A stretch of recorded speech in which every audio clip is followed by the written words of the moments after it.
한국에서 제일 믿기 힘든 광경이 펼쳐졌습니다. 3대째 가업을 잇고 있는 중국의 도매시장을 운영하고 있는 사업가가 한국 시장에서 목격한 장면 때문에 얼어붙었습니다.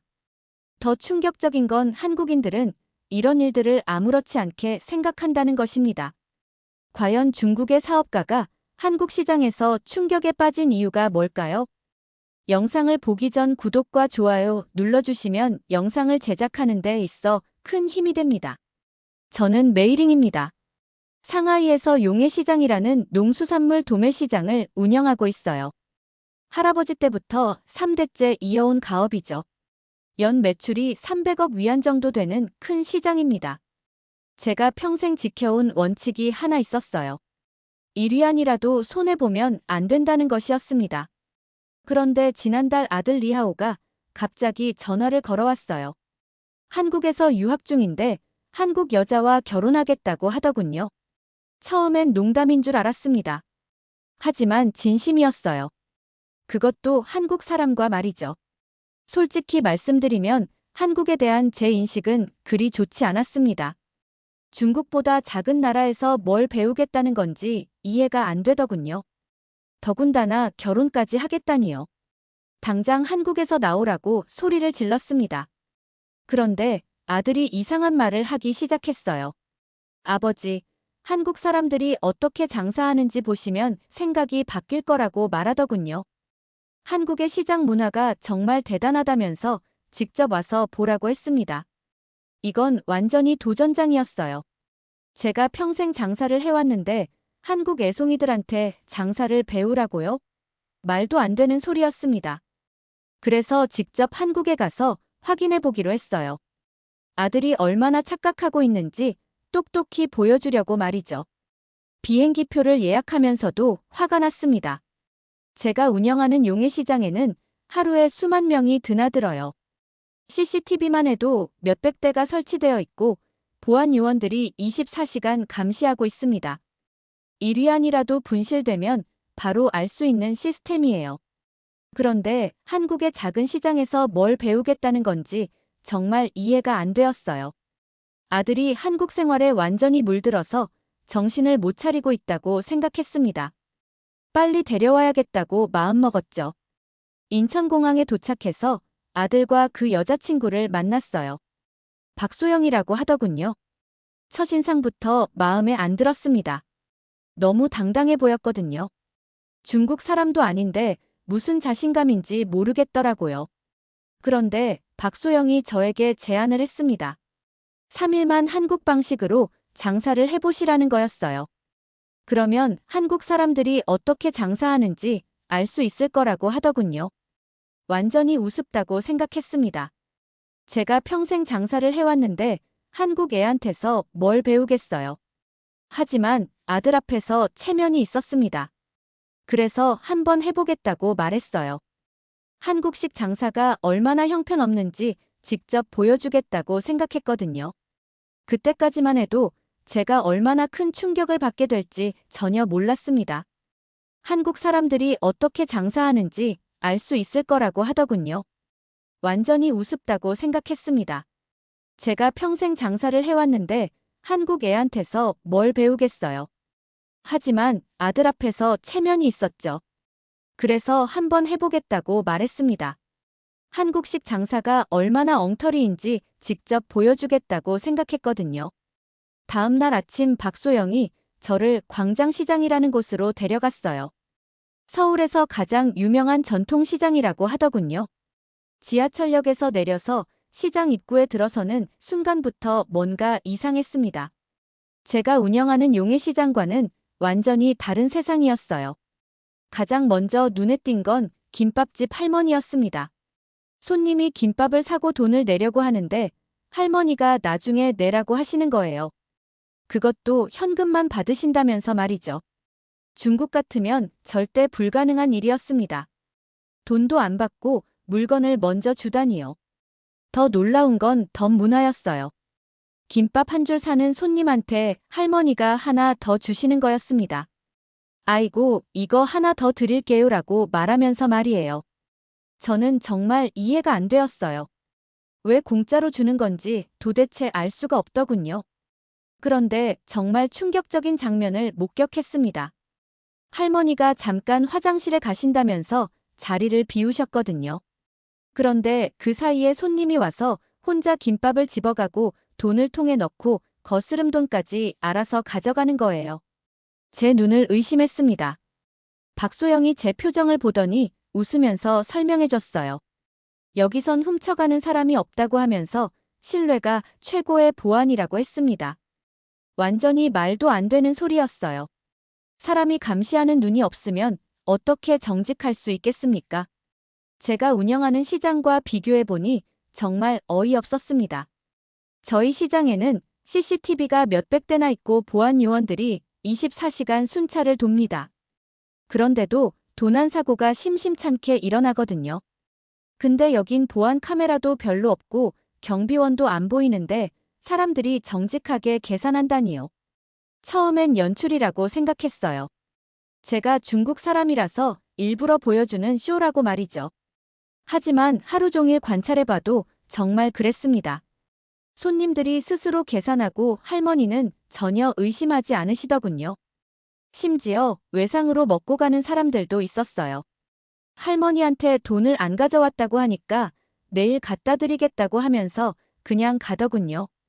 할머니도 괜찮다고 하시고 말이에요. 이런 식으로 장사해서 어떻게 돈을 버는 건지 정말 궁금했습니다. 제가 보기엔 완전히 비효율적이었거든요. 그런데 할머니는 전혀 걱정하지 않으시고 오히려 웃으면서 장사하고 계셨어요. 도대체 이해할 수 없는 상황이었습니다.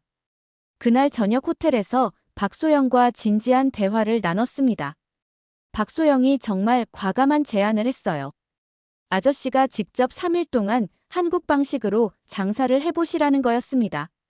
그러면 한국 사람들이 정말 믿을 만한지 확인할 수 있을 거라고 하더군요. 처음엔 말도 안 된다고 생각했어요. 제가 왜 한국 시장에서 장사를 해야 하는지 이해가 안 되었거든요. 더군다나 김밥이라는 걸 만들어 본 적도 없는데 말이죠. 하지만 박소영이 계속 설득했습니다. 중국 방식이 정말 좋다면 한국에서도 통할 거라고 말하면서요. 아들 리하오도 저를 부추겼어요. 아버지가 정말 장사를 잘하신다면 어디서든 성공하실 수 있을 거라고 하더군요. 이건 완전히 저를 자극하는 말이었습니다. 제 자존심이 허락하지 않았어요. 상하이 최대 시장 회장이 한국 시장에서 못할 게 뭐가 있겠습니까? 그래서 승부를 받아들이기로 했습니다. 광장시장에 있는 작은 김밥집에서 3일 동안 장사를 해보기로 한 거죠. 김밥집 할머니가 흔쾌히 허락해 주셨어요. 중국 사람이 김밥 만드는 걸 보고 싶다고 하시면서 재미있겠다고 하시더군요. 다음 날 아침부터 할머니한테 김밥 만드는 법을 배웠습니다. 생각보다 어려웠어요. 밥을 너무 많이 넣으면 터지고 적게 넣으면 밋밋하더군요. 김을 굽는 것도 은근히 기술이 필요했습니다. 할머니가 웃으시면서 처음 치고는 잘한다고 칭찬해 주셨어요. 드디어 제 방식대로 장사를 시작했습니다. 일단 정확한 계산이 기본이라고 생각해서 계산기를 가져왔어요. 그리고 영수증도 꼼꼼히 써서 드렸습니다. 중국에서 하던 방식 그대로 말이죠. 모든 거래를 투명하게 기록하는 게 중요하다고 생각했거든요. 손님들이 신기해 하더군요. 김밥집에서 영수증을 주는 건 처음 본다고 하면서 웃으시는 거예요. 하지만 뭔가 어색한 분위기였습니다. 손님들이 불편해하는 것 같았어요. 영수증을 받고는 어리둥절한 표정을 지으시더군요. 박소영이 저한테 조언했습니다. 너무 딱딱하게 하지 말고 한국 방식을 조금 따라해보라고 하더군요. 덤도 주고 외상도 받아보라고 했어요. 하지만 저는 단호하게 거부했습니다. 그런 식으로는 절대 장사할 수 없다고 말했죠. 그런데 이상한 일이 생겼어요. 제가 딱딱하게 장사를 하니까 손님들이 점점 줄어들더군요. 옆 가게 할머니는 웃으면서 장사하시는데 제 가게만 썰렁했습니다. 뭔가 잘못되고 있다는 걸 느꼈어요. 하지만 제 방식을 바꾸고 싶지는 않았습니다. 그런데 둘째 날 아침에 할머니가 저한테 조언을 해주셨어요. 너무 딱딱하게 하지 말고 손님들과 정을 나누라고 하시더군요. 장사는 물건 파는 게 아니라 마음을 파는 거라고 말씀하셨습니다. 처음엔 무슨 소리인지 이해가 안 되었어요. 장사는 물건을 팔고 돈을 받는 게 전부 아닌가요? 하지만 할머니가 계속 설명해 주셨습니다. 손님이 기분 좋아야 다시 온다고 하시면서 덤도 주고 웃으면서 대하라고 하시더군요. 둘째 날에는 조금 다르게 해봤습니다. 할머니가 하시던 방식을 조금씩 따라해보기 시작한 거죠. 손님이 김밥을 사면 하나씩 더 드렸어요. 처음엔 정말 아까웠습니다. 공짜로 주는 게 이해가 안 되었거든요. 하지만 할머니 말씀을 들어보기로 했어요. 신기한 일이 일어났습니다. 덤을 받은 손님들이 더 많이 사더군요. 김밥 한 줄만 사려던 분이 두 줄을 사시는 거예요. 그리고 다음에 또 오겠다고 말하면서 가셨습니다. 제가 생각했던 것과는 정반대였어요. 손해라고 생각했는데 오히려 이득이 되고 있었던 거죠. 더 놀라운 건 손님들의 반응이었습니다. 제가 웃으면서 덤을 드리니까 손님들도 기분 좋아하시더군요. 아저씨 고맙다고 하시면서 내일도 올게요라고 말씀하시는 거예요. 이런 경험은 중국에서 해본 적이 없었습니다. 셋째 날에는 정말 과감한 도전을 해봤어요. 할머니처럼 외상을 받아보기로 한 거였습니다. 단골 손님이 와서 돈을 안 가져왔다고 하더군요. 내일 갖다 드리겠다고 하시면서 죄송하다고 하시는 거예요. 솔직히 말하면 정말 고민되었습니다. 중국에서는 절대 있을 수 없는 일이었거든요. 돈도 안 받고 물건을 준다니요. 하지만 할머니가 저한테 말씀하셨어요. 그분은 10년 넘게 오시는 단골이라고 하면서 한 번도 안 갚으신 적이 없다고 하시더군요. 결국 외상을 주기로 했습니다. 정말 떨리는 마음이었어요. 그분이 정말 돈을 갖다 주실지 확신이 안 섰거든요. 하지만 할머니를 믿어보기로 했습니다. 어차피 실험이니까 한번 해보자 싶었어요. 다음 날 정말 그분이 오셨습니다. 어제 외상값을 갖고 오신 거죠. 그것도 미안하다면서 과자까지 사다 주시더군요. 저는 정말 놀랐어요. 중국 같으면 외상 떼먹고 안 오는 사람들이 태반인데 말이죠. 그런데 더 놀라운 일들이 계속 일어났습니다. 제가 깜빡하고 거스름돈을 많이 드린 적이 있었거든요. 그런데 그 손님이 다시 와서 돈을 돌려주시는 거였어요. 실수하셨다면서 정확히 계산해서 갖고 오신 거죠. 또 다른 날에는 제가 자리를 잠깐 비운 적이 있었습니다. 화장실을 다녀오는 동안이었는데 돌아와 보니 돈통에 돈이 들어있더군요. 손님이 혼자서 계산하고 가신 거였어요. 처음엔 이해할 수 없었습니다. 사람들이 왜 이렇게 정직한 건지 말이죠. 중국 같으면 절대 불가능한 일들이었는데 한국에서는 이게 당연한 일이라고 하더군요. 그런데 바로 그때 뜻밖의 인물이 나타났습니다. 장밍후라는 중국 사람이었어요. 한국에 산 지 10년이 넘었다고 하면서 제게 다가왔습니다. 장밍후는 처음부터 비판적이었어요. 메이링 씨, 진짜 한국살이에 물들었네요 라고 말하더군요. 한국 사람들 그거 다 쇼라면서 속으면 안 된다고 했습니다. 자기는 한국에 오래 살아서 잘 안다면서 말이죠. 솔직히 말하면 장밍후 말이 맞는 것 같기도 했어요. 제가 며칠 경험한 걸로 한국을 다 안다고 할 수는 없잖아요. 하지만 뭔가 석연치 않았습니다. 제가 직접 본 것들은 분명 진짜였거든요. 장밍후가 계속 말했어요. 형이 중국인이라서 일부러 잘해주는 거라고 하더군요. 장사는 감정으로 하는 게 아니라면서 냉정하게 해야 한다고 했습니다. 이런 식으로 하면 나중에 큰 손해본다고 경고했어요. 그런데 김밥집 할머니가 장밍후를 보시더니 고개를 저으시는 거예요. 나중에 저한테 조용히 말씀하셨습니다. 그분은 3년을 살았지만 마음은 한 번도 연 적이 없다고 하시더군요. 항상 의심하고 경계한다면서요. 할머니 말씀을 듣고 보니 장밍후와 제가 똑같았어요. 처음 한국에 왔을 때 제 모습이 바로 장밍후였습니다. 모든 걸 의심하고 신뢰하지 않으려고 했거든요. 그런데 며칠 사이에 제가 많이 변한 것 같았어요. 장밍후는 끝까지 고집을 부렸습니다. 한국 사람들이 정직하다는 건 착각이라고 하면서 증명해보겠다고 하더군요. 자기가 직접 실험해보겠다면서 김밥을 하나 사갔어요. 분명 문제가 생길 거라고 장담했습니다. 하지만 결과는 예상과 달랐어요. 장밍후가 일부러 까다롭게 굴어도 할머니는 친절하게 대해주셨거든요. 심지어 덤까지 주시면서 맛있게 드시라고 하셨습니다. 장밍후도 당황하는 기색이 역력했어요. 그날 밤 장밍후와 진지한 대화를 나눴습니다. 장밍후도 조금씩 마음이 흔들리고 있다는 걸 느꼈어요. 하지만 여전히 의심스럽다고 했습니다. 몇 번의 경험으로 전체를 판단할 수는 없다면서요. 어쩌면 맞는 말일 수도 있었습니다. 그래서 제가 제안했어요. 정말 과학적으로 실험해보자고 말입니다. 의심 많은 저와 장밍후가 직접 여러 가지 상황을 만들어서 한국 사람들이 정말 신뢰할 만한지 확인해보기로 했어요. 첫 번째 실험은 거스름돈 테스트였습니다. 일부러 큰 돈을 내고 거스름돈을 받을 때 제가 모르는 척했어요. 상인이 바빠서 실수할 수도 있는 상황을 만든 거죠.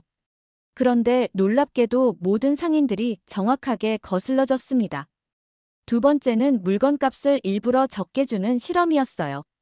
복잡한 계산을 시켜서 상인이 실수할 만한 상황을 만들었습니다. 하지만 이것도 마찬가지였어요. 오히려 상인들이 제가 돈을 덜 줬다고 알려주더군요. 세 번째는 외국인 차별 테스트였습니다. 제가 중국 사람이라고 바가지를 씌우는지 확인해 봤어요. 하지만 전혀 그렇지 않았습니다. 오히려 더 친절하게 대해주시고 한국 음식도 추천해 주시더군요. 네 번째는 가장 과감한 실험이었어요. 지갑을 일부러 김밥집 테이블에 놓고 나갔습니다. 정말 아무도 안 가져가는지 확인해 보려고 했거든요. 30분 후에 돌아와 보니 지갑이 그대로 있었어요. 할머니가 잘 보관해주고 계셨습니다. 마지막으로는 계산대에 돈을 많이 놓고 자리를 비워봤어요. 손님들이 정말 정직하게 계산하는지 보려고 했습니다. 결과는 놀라웠어요. 모든 손님이 정확히 계산하고 갔습니다. 심지어 거스름돈까지 정확히 가져갔어요. 장밍후도 이제는 인정하지 않을 수 없었습니다. 처음엔 우연이라고 했지만 계속 똑같은 결과가 나오니까 할 말이 없어진 거죠. 자기도 한국에 오래 살았지만 이런 경험은 처음이라고 하더군요. 할머니가 저희한테 말씀하셨어요. 사람은 다 양심이 있다고 하시면서 믿어주면 보답한다고 하셨습니다. 처음엔 순진한 소리라고 생각했는데 직접 경험해보니 정말 그런 것 같았어요.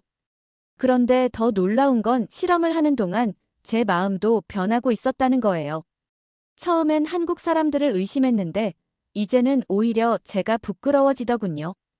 왜 이렇게 의심부터 했을까 싶었습니다.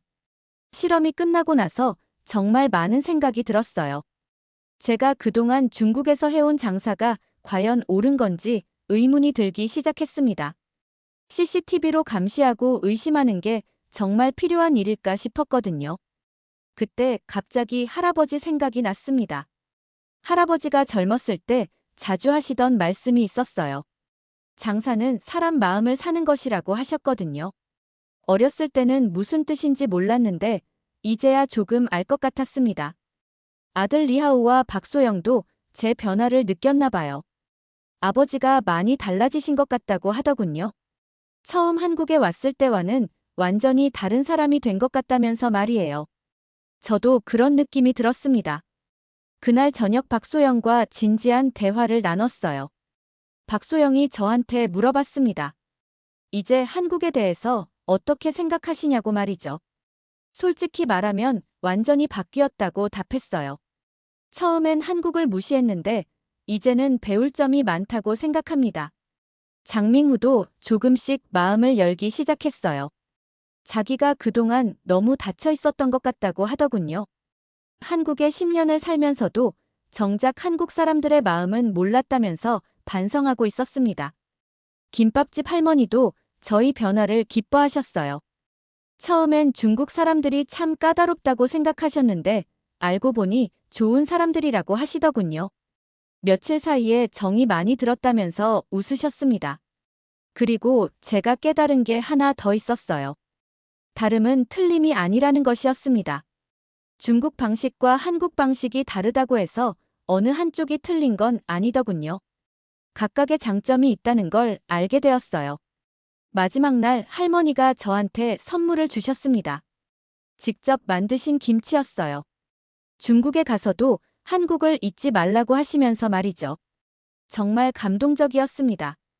며칠 사이에 이렇게 정을 주고받을 수 있다니요. 공항에 갈 때도 할머니가 배웅 나오셨어요. 또 한국에 오라고 하시면서 그때는 김밥 말고 다른 음식도 가르쳐 드리겠다고 하셨습니다. 정말 눈물이 날 뻔했어요. 이런 따뜻함을 느껴본 게 언제였나 싶었거든요.